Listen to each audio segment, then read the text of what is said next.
Hi, I'm Mariana with GH Stitch Club, and today I'm going to be answering all your beginner questions that you guys wrote in about when you're first starting these projects. It's natural to have a bunch of questions, and hopefully I can answer some of those for you today. When you're starting a knit project, the first thing you have to do is cast on, and there's like, it feels like a million different ways to cast on. And you can Google search for casting on and you'll get so many different ways and methods. I personally love the backward loop method that I show in our garter stitch scarf project. It's the easiest way that I know how. I use it all the time. It works for a bunch of different projects, so I feel like you can't really go wrong when you're starting off to use the backward loop method, but we'll include a link to a whole variety of different cast on methods. There's the long tail method, there's a method where you kind of like knit onto your knitting needle to create your cast on. So we'll share a link to that. So somebody asked, help, what are all these abbreviations in my pattern and what do they mean? So every pattern does have general knitting abbreviations in them so that they're not as long. And every pattern will have a little key at the top of your pattern that explains all the abbreviations that are used in that particular pattern. So K equals knit, P equals purl, YO means yarn over, and so on. Another question that we get a lot is, I'm knitting, how can I tell if I knit a purl stitch or a knit stitch? I lost track and I can't tell where I am in my pattern. So here on my cuff, it's pretty clear and easy to see. This is a knit stitch, they form V's, and the purl stitch kind of forms a bar, and it's the exact opposite on the inside. On the inside, the purl is a knit stitch and the knit stitch is a purl stitch on the inside. So this is a little bit easier to see in a gauge swatch, which I'll show you. Now, a lot of patterns will ask you to make a gauge swatch before you start your project. And I always do this before I start my projects. I feel like it's really helpful. Basically, it's just a small square that you knit with your yarn and needles according to the pattern, just to make sure that your tension and size matches the pattern. So once you knit your small square, you'll take your tape measure and you just measure across and count how many stitches across, and then you'll use that measurement and double check it against your pattern. So for example, this is 4 inches across, and I'm just going to count the stitches.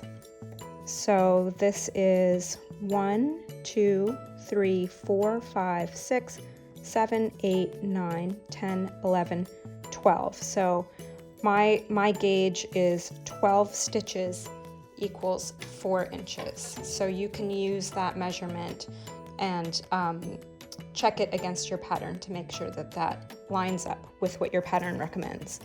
And when I'm counting the stitches, you can see it's just these bumps here at the top, so you can count. This is 1 stitch, 2, 3, 4, and so on. It takes a little practice being able to count your stitches, but it's highly worthwhile. I highly recommend doing this step. It's very easy to have tight tension, and it doesn't really matter whether your needles are big or small. It's just how tight you're wrapping your yarn around your needles. And I know I did this when I first started knitting as well. It's your inclination is to wrap it really tightly. You don't want it to unravel, but once you knit a couple projects, you'll kind of get the hang of knitting with a little bit looser tension, and that'll just make it easier for you to insert your needle into the loops, and it'll just give your project a more finished look. But it's totally natural to have tight tension when you first start knitting. So here is an example of tension. This scarf was knit with a much looser tension. You can see that there's a little bit of looseness in the stitches here, and this is a swatch I made with the same size needles but a little bit tighter tension, and as you can see there's not as much, this is a much denser knit than this one. So this is why it's really important to make a gauge swatch to test your tension and see if it matches up with the pattern. Can I use different size needles than what the yarn recommends? And yes, absolutely. You can definitely use a different size needle. You're not going to want to jump from a size 7 needle to a size 15 needle, obviously, but if it's just a size smaller or larger, it'll just make your knitting tighter or a little bit looser. And you know, if you have a medium weight yarn, just go by your pattern. The pattern might suggest, let's say, a size 11 needle, and the yarn itself might suggest a size 9 needle, and that will totally work. Here's an example of a gauge swatch I made for a new project I'm working on. And as you can see, the bottom part is in ribbing and the top part is in stockinette stitch. So this is a great example of how a smaller needle will create a tighter fabric, as will ribbing. And then I switched to a larger needle up here so you get a little bit looser, wider fabric knit up top. So this is another great example of why it's super helpful to make a gauge swatch in your pattern. So I just took this and I measured it to make sure that that my tension matches what the pattern recommends. In one project, you'll switch from you can switch from big needles to little needles. For example, this sweater I knit in a size, I think, 19 needle, and then went down to a size 15. My numbers might be off, but I went from a bigger size needle for the main body of this sweater to a smaller needle for the cuffs because I wanted them a little bit tighter. And as you can see, it doesn't look that much different. It's just gets a little bit slimmer and tighter around the wrist. Generally, if you use a bigger needle, your knitting will be a little bit looser. It depends on what size, how big you're going. And if you use a smaller needle, your knitting will be a little bit tighter. One of you asked, is it easy to size up or size down a pattern? Generally, it depends really on the pattern that you're making. If you're making a sweater, usually within the pattern, they will give you instructions for small, medium, large, extra large. If it's a simple pattern like our bobble cowl, it's easy enough to add just a few more, let's say, bobbles to make your cowl wider overall, or add rows to make it taller.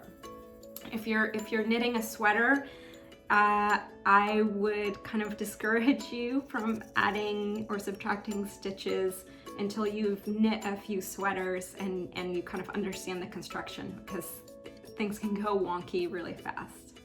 When you are crocheting a project and you're going back and forth, when you're first starting out, it's very easy to kind of get lost as to which is the last stitch you're actually crocheting into, and where's your beginning and end. Even if it seems very simple, it's sometimes your project will start to like veer off to the side because you missed that last crochet stitch. So what I would recommend is to pick up some stitch counters, markers, and these are really inexpensive and they come in plastic or metal, and basically it's just something that you can loop onto your project, so when you crochet that last stitch, just attach your stitch marker here so that when you come back, you know which is the first or last stitch in your row, and